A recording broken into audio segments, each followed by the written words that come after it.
Next is accounting principles. Accounting entity or business entity principle. According to business entity principle, business is considered to be separate from its owners. Business जो होता है वो owner से separate होता है. Business transactions are recorded in the books of accounts from the business point of view and not from that of the owners. जो हम entries करते हैं, जो हम बिजनेस की बुक्स बनाते हैं, वो बिजनेस के पॉइंट ऑफ व्यू से करते हैं, ना कि ओनर के पॉइंट ऑफ व्यू से.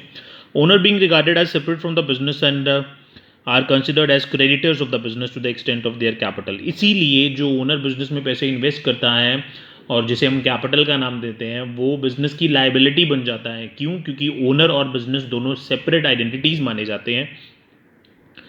Their account with the business is created with the capital introduce and profit earn during the year etcetera and debited by the drawings made. और जो पैसे पर्सनल यूज़ के लिए विड्रॉ किए जाते हैं उन्हें ड्राइंग्स का नाम दिया जाता है और उसे कैपिटल में से माइनस किया जाता है. Next is money measurement principle. According to the money measurement principles, transactions and events that can be measured in money terms are recorded in the books of accounts of enterprise. Stating differently, money is the common denominator in recording and reporting transactions.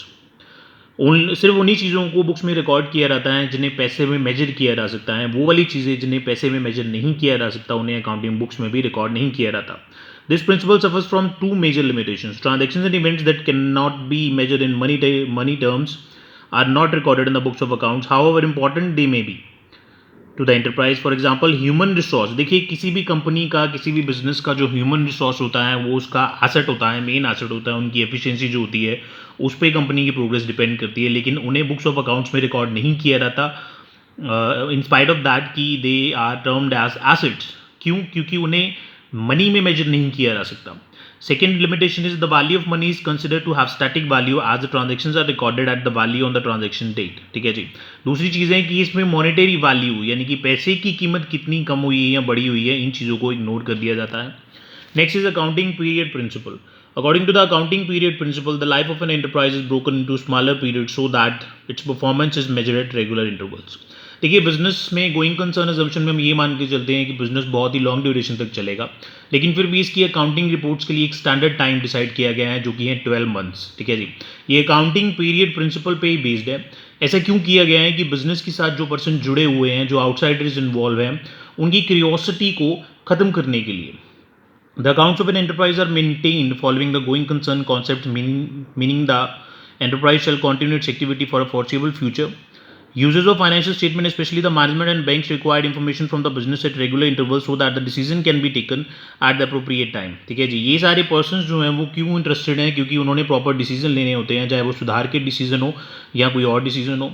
Management required information at regular intervals to assess the performance, funds requirements. Bank require accounting information periodically because they have invested money and have to ensure its safety and returns. Similarly, government has to assess tax dues from enterprise. तो अलग अलग person के जो अलग अलग objective जुड़े हुए हैं बिजनेस से, उनको हैंडल करने के लिए अकाउंटिंग पीरियड प्रिंसिपल बनाया गया है कि थोड़े समय के बाद यानी कि 12 मंथ्स के बाद it is necessary for all type of organisations to finalise their accounts, ताकि इन पर्सनस को डिसीजन लेने के लिए प्रॉपर इंफॉर्मेशन मिले और जो आउटसाइडर्स हैं, जो बिजनेस के साथ रिलेटेड हैं, वो प्रॉपर डिसीजन ले पाए.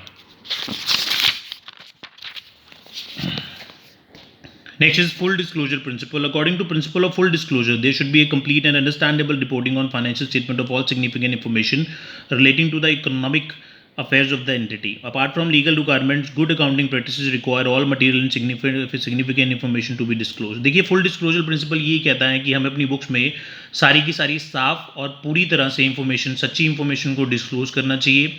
कोई भी ऐसी इंफॉर्मेशन छुपाई नहीं जानी चाहिए जिससे कि सामने वाले के डिसीजन पे कोई इफेक्ट पड़ सके. Materiality principle. Materiality principle refers to the relative importance of an item or an event.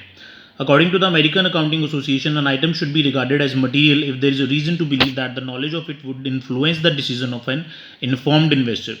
Materiality information होता है इंपॉर्टेंट इन्फॉर्मेशन. अपनी अकाउंटिंग रिपोर्ट्स में मटीरियल इन्फॉर्मेशन का खुलासा करना बहुत ज़्यादा ज़रूरी है. कोई इन्फॉर्मेशन किसी ऑर्गेनाइजेशन के लिए मटीरियल हो सकती है और वही इन्फॉर्मेशन किसी दूसरी ऑर्गेनाइजेशन के लिए मटीरियल नहीं हो सकती है. ऐसी कोई भी इन्फॉर्मेशन जिससे कि इन्वेस्टर के डिसीजन पे कोई फ़र्क पड़े, वो पर्सन जो हमारे बिजनेस में इन्वेस्ट कर रहा है उसके डिसीजन पे कोई फ़र्क पड़ता हो उस इन्फॉर्मेशन से, वो इन्फॉर्मेशन आपकी अकाउंटिंग रिपोर्ट्स में होनी चाहिए. देखिए, मटीरियल क्या है? एक ऑर्गेनाइजेशन जिसका टोटल नेटवर्थ जो है वो 20 लाख रुपए का है, उन्होंने 2.5 लाख रुपए रिपेयर्स पे खर्च कर दिए हैं, तो उनके लिए ये मटेरियल इन्फॉर्मेशन है, क्योंकि 2.5 लाख रुपए ऐसी ऑर्गेनाइजेशन के लिए एक बड़ा एक्सपेंस है जिसका टोटल नेटवर्थ जो है वो 20 लाख रुपए है। लेकिन 200 करोड़ वाली कंपनी के लिए 2.5 लाख जो है वो मटेरियल नहीं भी हो सकती है। तो ये डिपेंड करता है कि किस ऑर्गेनाइजेशन के लिए मटेरियल इन्फॉर्मेशन कौन सी है। Prudence or conservatism principle. Prudence or conservatism principle is many a time described using the phrase do not anticipate a profit but provide for all losses. देखिए ये जो प्रिंसिपल है वो सावधानी बरतने की एडवाइस देता है। Stating differently, it takes into consideration all the prospective losses but not the prospective profits. The application of this concept ensures that the financial statement do not paint a better picture than what it actually is. ठीक है जी, हमें business में कोई loss होने वाला है या हमें लग रहा है कि लॉस होने वाला है, तो हमें पहले ही अकाउंटिंग रिपोर्ट्स में लिख लेते हैं। ठीक है जी, अकाउंटिंग रिपोर्ट्स को उसी अकॉर्डिंगली मोल्ड कर लेते हैं। लेकिन जो हमें प्रॉफिट दिख रहा होता है हम उसे तब तक नहीं नोट कर सकते जब तक कि हमें वो रियलाइज़ नहीं हो जाता। क्लोजिंग स्टॉक, बिजनेस में जो क्लोजिंग स्टॉक होता है उसे मार्केट वैल्यू या book value which ever is less पे लिखा जाता है। क्यों? क्योंकि अगर क्लोजिंग स्टॉक की मार्केट वैल्यू बुक वैल्यू से कम है तो हम उसे पहले ही शो कर देते हैं, क्योंकि हमें लगता है कि नुकसान हो चुका है। ठीक है जी, लेकिन अगर ज़्यादा है तो हम उसे नहीं लिखते। क्यों? क्योंकि जब तक कि हमें उस ज़्यादा का बेनिफिट नहीं मिल जाता हम उसे बुक्स में रिकॉर्ड नहीं कर सकते। तो कहने का मतलब ये है कि लॉसेस चाहे आपको अभी नहीं हुए हैं तो भी आप उनको इमेजिन करके चलें, अकाउंटिंग रिपोर्ट्स में रिकॉर्ड करें। लेकिन अगर आपको बेनिफिट दिख रहा है उसे तब तक रिकॉर्ड नहीं करना है जब तक कि वो आपको रियलाइज ना हो जाए। Cost concept or historical cost principle. According to the cost concept, an asset is recorded in the books of accounts at the price paid to acquire it. हमारे जो asset हैं उन्हें हम बुक्स पे उसी प्राइस पे रिकॉर्ड करते हैं जिस प्राइस पे उसे खरीदा गया है। And the cost is the basis for all the subsequent accounting of the asset. और उसी कॉस्ट पे ये जो एसेट है वो कैरी ऑन करेगा बुक्स में। इसका मतलब ये नहीं है कि हम उसको कम नहीं करेंगे, हम उसकी वैल्यू को कम करेंगे ग्रेजुअली बाय चार्जिंग डेप्रीसिएशन। जो हम डेप्रीसिएशन चार्ज करते हैं उस पर उससे क्या होएगा, एसेट की वैल्यू धीरे धीरे कम होती जाएगी। नेक्स्ट इज मैचिंग कॉन्सेप्ट और matching principle. An important objective of business is to determine profit periodically. ठीक है जी, बिजनेस का एक मेन इंपॉर्टेंट ऑब्जेक्टिव क्या है कि हमें एक पर्टिकुलर पीरियड का प्रॉफिट और लॉस फाइंड आउट करना होता है।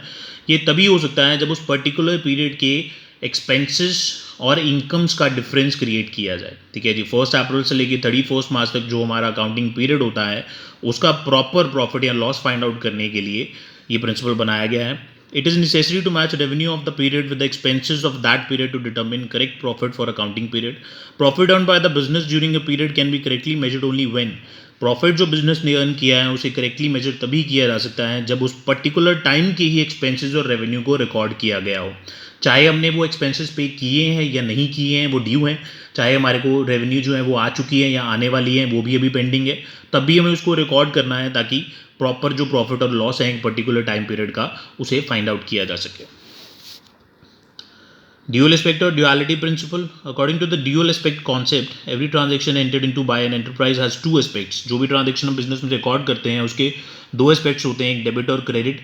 Simply stated, for every debit there is a credit of equal amount and one or more accounts. ठीक है जी, तो हर डेबिट के लिए एक क्रेडिट है और हर क्रेडिट के लिए एक डेबिट है।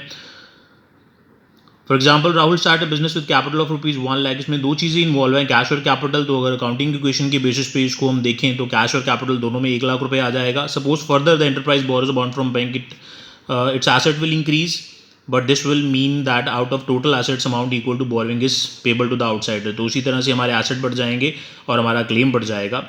This fundamental equation will always remain good. In other words, accounting equation demonstrate the fact that for every debit there is an equal credit. तो जो भी हम रिकॉर्ड करते हैं वो ड्यूअल एस्पेक्ट के बेसिस पे करते हैं, ये प्रिंसिपल ये कहता है। Next is revenue recognition concept. देखिए, रेवेन्यू रिकॉग्निशन और एक्रूअल कॉन्सेप्ट जो है वो ऑलमोस्ट सेम है। According to the revenue recognition concept, revenue is considered to have been realized when the transaction has been entered into। यानी कि पैसे आ गए हम तब मानते हैं जब हमारी ट्रांजैक्शन हो चुकी है, ना कि तब जब एक्चुअल पेमेंट हमारे पास आ चुकी है। इसीलिए हम क्रेडिट ट्रांजैक्शंस भी रिकॉर्ड करते हैं। इसी तरह से एक्सपेंसेस जो हैं वो पे हमने कर दिए, हम तब मानते हैं जब एक्सपेंसेस ड्यू भी हो चुके हैं चाहे हमने पे नहीं किए हैं। तो रेवेन्यू रिकॉग्निशन कॉन्सेप्ट यही कहता है। प्रॉपर प्रॉफिट और लॉस फाइंड आउट करने के लिए इस कॉन्सेप्ट को फॉलो करना बहुत ज़्यादा ज़रूरी है। Next is verifiable objective concept. The verifiable objective concept hold that accounting should be free from personal bias. देखिए, पर्सनल बायस जो है उसे अकाउंटिंग में इन्वॉल्व नहीं करना चाहिए। Measurements that are based on verifiable evidences are regarded as objectives. It means all the accounting transaction should be evidenced and supported by business documents, कोई भी जो ट्रांजेक्शन हम रिकॉर्ड करते हैं वो प्रॉपर डॉक्यूमेंट पे बेस्ड होने चाहिए जिसे आसानी से वेरीफाई किया जा सके। The supporting documents are cash memo, invoices, sales bill etcetera.